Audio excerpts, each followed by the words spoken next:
right, thanks for staying with us. We could be gearing up for another active last few months of hurricane season. And today we have Francisco Philibert from the American Red Cross, Texas Gulf Coast region, to talk to us about staying prepared and volunteer opportunities that are available.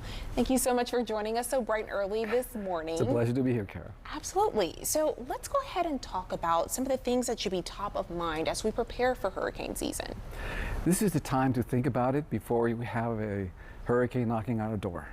You have to think about first, what are you going to do if something like that happens? Where are you going to go? What is your family planning on doing?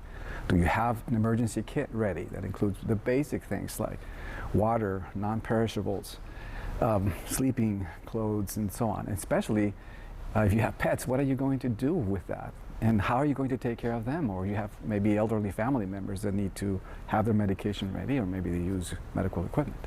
Okay, so lots of tips there to keep in mind that I'm sure people forget when you're in the chaos. You're not thinking about these things, and Right. I always hear that people kind of prepare late. So we don't want to do that for Yes. sure. No. But you guys are always busy, always being prepared for when that crisis happens. Yes. What can we do as a community to volunteer?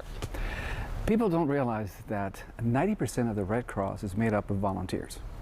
If you have a passion for volunteering, it doesn't matter what your skill set is, we can find a place for you. There's all kinds of opportunities, many different things that the Red Cross does that people maybe are not aware of. It could be, for example, the disaster action team.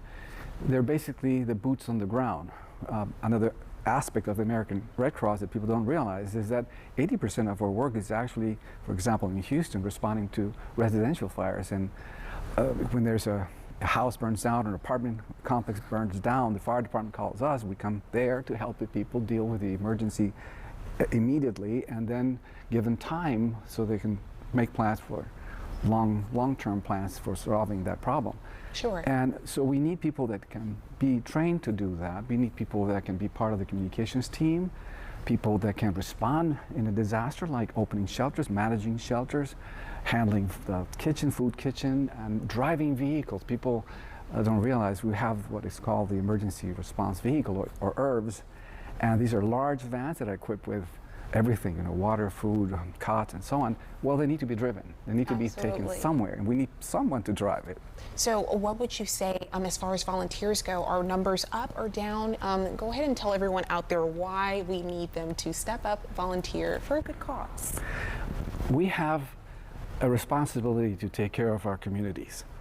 And this is the time to train, to get ready, not to wait until it's in our backyard, because by then it's too late. So it's important for us to be able to function, to be ready all the time. So if you have any kind of an interest in being a part of the Red Cross, we are more than happy to have you.